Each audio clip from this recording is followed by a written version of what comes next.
Artificial ഇന്റലിജൻസിന്റെ ലോകം ഇപ്പോൾ ശരിക്കും പറഞ്ഞാൽ ഇളകി മറിയാണ്. എൻവിഡിയ, ഓപ്പൺഎഐ പോലുള്ള ടെക് ഭീമന്മാർ അവിശ്വസനീയമായ വേഗത്തിലാണ് വളരുന്നത്.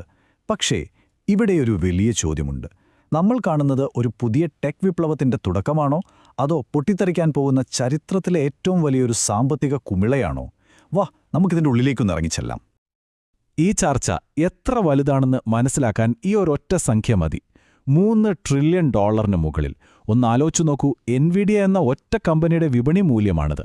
AI രംഗത്തേക്ക് എന്തോരം പണവും ആവേശവുമാണ് ഒഴുകിയെത്തുന്നതെന്നതിൻ്റെ ഏറ്റവും വലിയ തെളിവാണിത്. പക്ഷേ ഇതാണ് യഥാർത്ഥ ചോദ്യം. ഈ കാണുന്ന കെട്ടിടത്തിന്റെ അടിത്തറ ശരിക്കും ഉറപ്പുള്ളതാണോ, അതോ വെറും ഹൈപ്പിൽ, വെറും പ്രചാരണത്തിൽ പണിതുയർത്തിയ ഒരു ചീട്ടുകൊട്ടാരമാണോ ഇത്?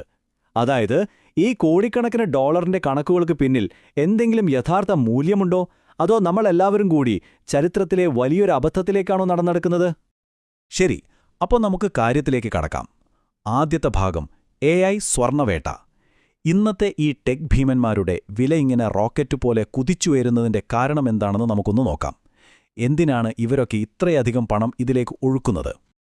ഈ കളിയിലെ പ്രധാന താരങ്ങളെന്ന് പറയാൻ 2 പേരുണ്ട്. ഒന്ന് എൻവിഡിയ, AI-യുടെയൊക്കെ തലച്ചോറെന്ന് വിളിക്കാവുന്ന GPU ചിപ്പുകൾ ഉണ്ടാക്കുന്നവർ. അവരില്ലാതെ ഈ കളി മുന്നോട്ടു പോകില്ല. രണ്ടാമത്തത് ഓപ്പൺഎഐ. നമുക്കെല്ലാവർക്കും അറിയാവുന്ന ChatGPT ഉണ്ടാക്കി ലോകത്തെ ഞെട്ടിച്ച ടീം.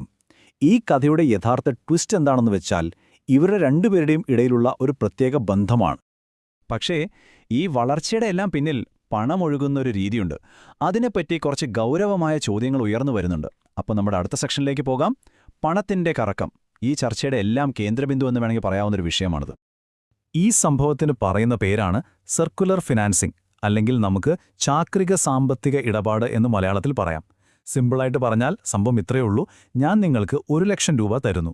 നിങ്ങൾ ആ പണം കൊണ്ട് നേരെ എൻ്റെ കടയിൽ വന്ന് 1 ലക്ഷം രൂപയുടെ സാധനങ്ങൾ വാങ്ങുന്നു. അപ്പോൾ പുറത്തുനിന്ന് നോക്കുന്നവർക്ക് എന്തു തോന്നും? എൻ്റെ കടയിൽ ഭയങ്കര കച്ചവടം നടക്കുന്നുണ്ടെന്ന് തോന്നും, അല്ലേ? ഏകദേശം അതുപോലൊരു കളിയാണത്. അപ്പോൾ ഈ എൻവിഡിയ ഓപ്പൺഎഐ കാര്യത്തിൽ ഇതെങ്ങനെയാണ് പ്രവർത്തിക്കുന്നതെന്ന് നോക്കാം.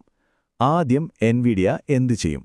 ഓപ്പൺഎഐ പോലുള്ള കമ്പനികളിൽ കോടിക്കണക്കിന് ഡോളർ നിക്ഷേപിക്കും. അടുത്ത സ്റ്റെപ്പിൽ ഓപ്പൺഎഐ ആ കിട്ടിയ പണം ഉപയോഗിച്ച് നേരെ എൻവിഡിയയുടെ കയ്യിൽ നിന്ന് തന്നെ അവർക്കാവശ്യമുള്ള ചിപ്പുകൾ വാങ്ങും. അപ്പോൾ ഇവിടെയാണ് സംശയം വരുന്നത്. ഈ ഇടപാട് കാരണം എൻവിഡിയയുടെ വരുമാനം കൂടുന്നു, ഓപ്പൺഎഐക്ക് ചിപ്പുകളും കിട്ടുന്നു. പക്ഷേ ഇത് യഥാർത്ഥ മാർക്കറ്റ് ഡിമാൻഡ് കൊണ്ടാണോ, അതോ ഇവർ തമ്മിൽ പണം അങ്ങോട്ടും ഇങ്ങോട്ടും മാറ്റി കൃത്രിമമായി ഒരു ഡിമാൻഡ് ഉണ്ടാക്കുകയാണോ?